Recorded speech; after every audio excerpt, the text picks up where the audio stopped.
Good evening and welcome to the channel's studios here in London with your international news around the world in 5. Russian missile and drone strikes on Kyiv have killed at least 8 people and injured another 77 in the deadliest attack on Ukraine's capital since July. Ukrainian President Volodymyr Zelensky cut short his trip to South Africa in response, but did meet his counterpart Cyril Ramaphosa.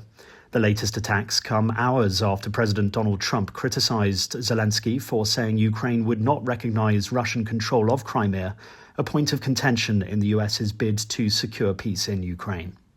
If it doesn't happen, I will say that I think Russia is ready, and a lot of people said Russia wanted to go for the whole thing. And I think we have a deal with Russia. We have to get a deal with Zelensky, and I hope that Zelensky, I thought it might be easier to deal with Zelensky. So far it's been harder, but that's okay. It's all right. But I think we have a deal with both. I hope they do it because I'm looking to save. And, you know, we spend a lot of money, but this is about a lot of humanity. This is the worst. I get the pictures, the satellite pictures. I've never seen anything like it. India will identify, track. Prime Minister Narendra Modi has said India will punish every terrorist and their backers following an attack that killed 26 people in Indian-administered Kashmir. The country has closed its main border crossing with Pakistan, expelled its military diplomats and suspended a landmark water-sharing treaty. Pakistan has denied involvement in the attack. Gunmen burst out of forests and opened fire on visitors with automatic weapons in the shooting near the picturesque tourist town of Palagam on Tuesday. More funerals are being held today for those who were killed. The victims include a honeymooning groom and a businessman on holiday. On the streets of Gaza, more and more Palestinians are expressing open defiance against the armed group that's ruled the Strip for almost 20 years. Anti-Hamas protests have been growing in size and frequency, with people taking to the streets to demand the group step down from power. Masked Hamas militants, some armed with guns and others carrying batons, have intervened and formally dispersed the protesters, assaulting several of them. Many hold Hamas responsible for plunging Gaza into the worst crisis faced by Palestinians in more than 70 years. For every Beninese child who dies, every Beninese family grieves. Benin's government has admitted that 54 soldiers were killed by suspected jihadists in the country's north last week, near the borders with Burkina Faso and Niger. The authorities had previously said that only 8 soldiers had been killed.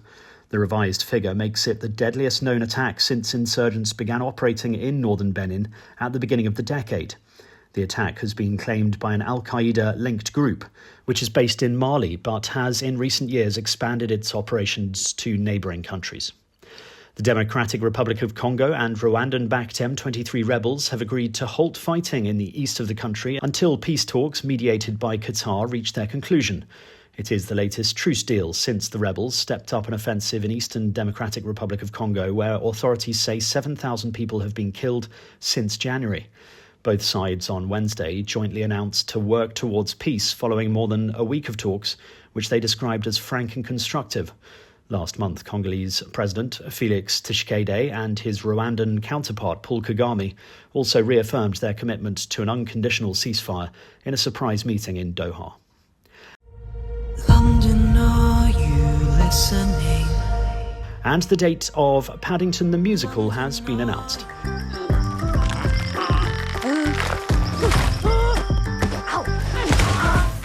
The 3 film adaptations of Paddington have been a huge success at the box office since the first release in 2014. The musical, which has been developed for 5 years, is based on Michael Bond's original novels. The show will open at the Savoy Theatre in the West End on the 1st of November and follow Paddington as he arrives from Peru seeking a new home in London. And that's your international news around the world in 5. Now back to the channel's studios in Lagos.